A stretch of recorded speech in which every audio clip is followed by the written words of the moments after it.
9:16 on the morning show with Jeff and Will, AM 1700 WRCR Haverstraw, WRCR.com. Welcome back, everyone, and joining us now, as she does every Monday at this time, Tina Traster, the editor of RCBizJournal.com. Thank you so much for joining us. Tina, how are you?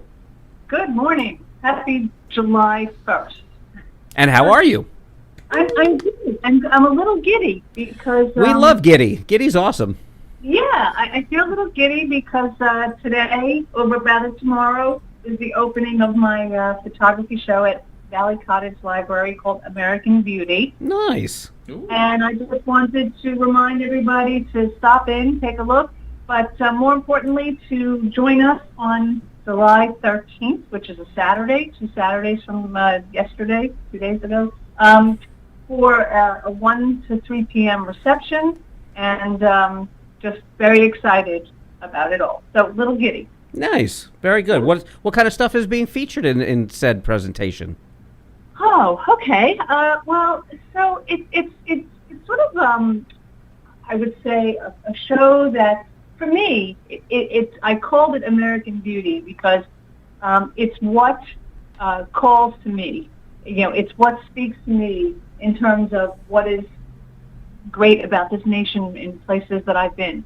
But it's as varied as, the images are as varied as Amish buggies to folks playing chess in Washington Square Park to gorgeous, gorgeous scenery from Virginia's Allegheny Mountains. So it's very hard to define. It's not about one thing. Ultimately, to me, it's really about a connectedness to this country and everything that this country is. So a little philosophical. But stop on by and let me know what you guys think. Excellent. And that's at Valley Cottage Library, you say? Yes, they put on really wonderful shows. I feel humbled to be part of this. I've been tracking them now, well, for many years, but more specifically popping in every month in anticipation of my show in July. And every month I'm just more impressed than I was the month before. I mean, there are so many talented people living here. It's really gobstopping. Artists, painters, photographers. The works are really, really incredible, and the library is set up. It's such a lovely library, and it's set up in a way where it really gives space and air to the work because there's like a big gallery when you just walk in the front. So just come on down and take a look. And there's a piece that I have that's hanging that's a written essay, and I talk about how as you all know, I write for a living, but photography is a different way to capture a moment of truth, or I think in the case of this show, a moment of beauty that evokes many things. For many different things. For the same image will evoke many different things for different people. So I think photography is a different medium, and I'm not a professional photographer, but this is a real privilege to be able to share this work. So hope to see as many people as possible on July 13th so we can share it and talk about it. Excellent. And so what is going on in the pages of RCBizJournal.com? Yeah, so let's talk. We're going to talk again about farming. This is a woman named Joanne Clemente. She lives on Old Stone Road in Valley Cottage, and if anybody knows what that is, it's a private road that leads up to the top of a mountain with a vista that's 360 degrees. She has, I forget now, I think it's 12 acres, 17 acres. She says a lot of acreage up there. She has what looks like a French chateau that apparently is her house. But relative to what we're going to talk about, she has planted 700 grapevines in the last 5 years and is now finally producing wine. She has a combination of white and red grapes. And she's been going along quietly. I think not too many people really knew about her. He was using the proceeds. It's called River Wind Vineyard, and she's using the proceeds to raise money to build a school in Uganda. And more recently, she's partnered with a Spring Valley-based organization called NextGen which is helping to raise funds for underserved students in East Ramapo School District. So she's kind of, doing her work quietly. Not too many people really knew about her until she came out to the Clarkstown Town Board meeting last week to tell the town about what she's doing up there on the mountain and the important work that it's connected to. And the reason that she was there is because Clarkstown was about to pass a law that was going to essentially define agritourism really with numbers, with parameters and numbers. I might just add that, from my experience and through the years, these public hearings are just really for show, because these decisions are clearly made before anybody gets a chance to get into the room. And they might dispute that, but I think there's enough experience to see that it doesn't matter how many people come out and try to dissuade the town from a particular action. These things are really foregone conclusions. That said, at least 3 or 4 people who are involved in, let's call it the farming community or the would-be farming community, 2 of whom are Clemente and Marvin Bound, who's just about to get started with a vineyard. I think we talked about that here already because we did a story on him recently. They will be precluded from being able to participate in agritourism activities because the new zoning law requires farmers to be on a state or county road. So Clemente does not qualify. Marvin Bound would have at least 7 acres. Okay, Clemente has 12, but Marvin Bound, for example, has 3.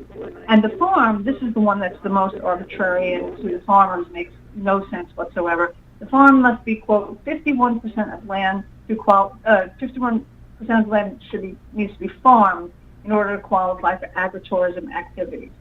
Now, let's just talk about what agritourism means. So anybody on this kind of acre, anybody really can farm, and there are some certain buffers that go with that, which makes sense. And, I guess as any neighbor in a suburb, you'd like to think that people would organically farm so that you wouldn't have to worry about pesticides, but that's a whole other subject. So the thing here is that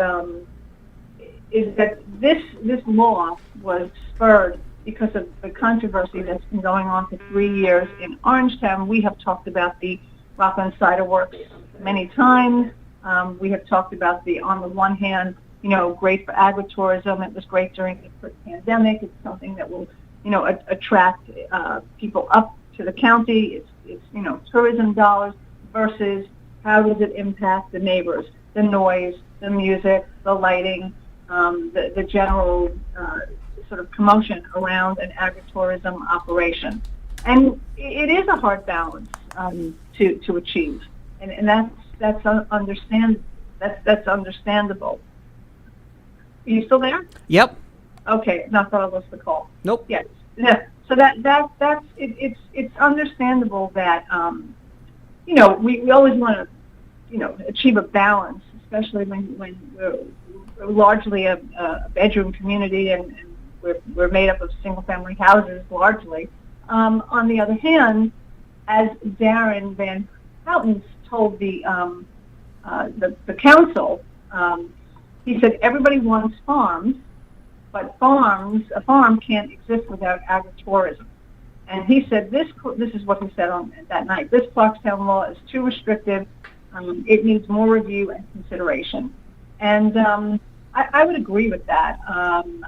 I would say that, I was at the planning board meeting the night that they just arbitrarily hatched the idea of 51% of the land being farmed.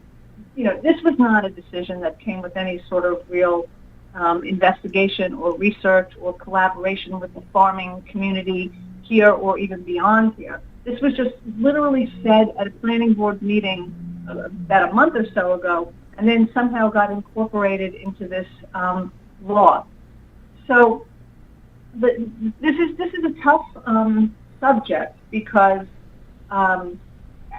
So agritourism, just in case I haven't already, in case it's not clear, this is when you take your farm, whatever you're selling, and you basically turn it into a destination so that people can come and understand how what you do is done, and then also to enjoy to reap the benefit of what it is that you make. So in the case of Rockland Cider Works, obviously it was cider.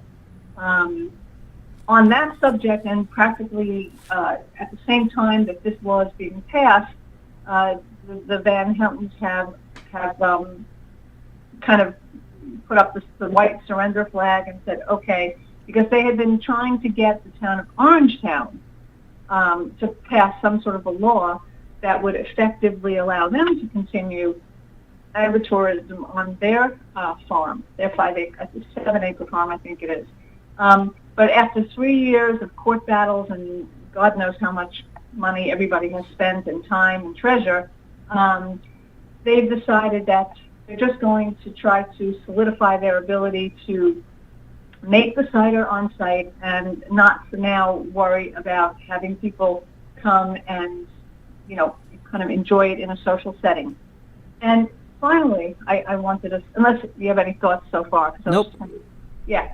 So finally, on this subject, I think the law also leaves a very gray area, because while they were drawing these parameters that are very specific, i.e. what was it, 7 acres, which, by the way, after some feedback before the meeting was held, and likely in response to the story that we put out, they reduced the acreage from 10 to 7. But one of what was really left as a gray area is, so they said that, well, these operations, like somebody like Joanne Clemente, can hold, quote, private events. So private events, I don't know that has a definition. I don't know. I mean, can you hold a private event every single weekend, call it a private event, and that's effectively the same thing as having agritourism on a site that doesn't fit in terms of the code? Private events, I think, opens the door for more ambiguity than it does to help define whatever it is, what they're trying to do here with this law. So, we'll see how this plays out. I mean, I'm not certain how many pieces of land in the town of Clarkstown this is applicable to. I don't actually think it is that many, but I do know that at least 2 of the farmers, let's call them farmers, who are trying to actually restore vineyards to the county, which was once, the High Tor Vineyard was once a very prominent vineyard in the Hudson Valley, maybe even in the country. And so, I think that they've both been left in sort of a gray area. And so that's what happened. We wrote about that. Take a look at that story because it's a pretty interesting dynamic. Excellent. And all you have to do is go to rcbizjournal.com if you have an internet connection or a phone that gets you on the internet. It's rcbizjournal.com. Tina Traster, thank you so much for joining us as always. We'll talk to you again on Monday. Have yourself a great 4th of July on Thursday and have a great week.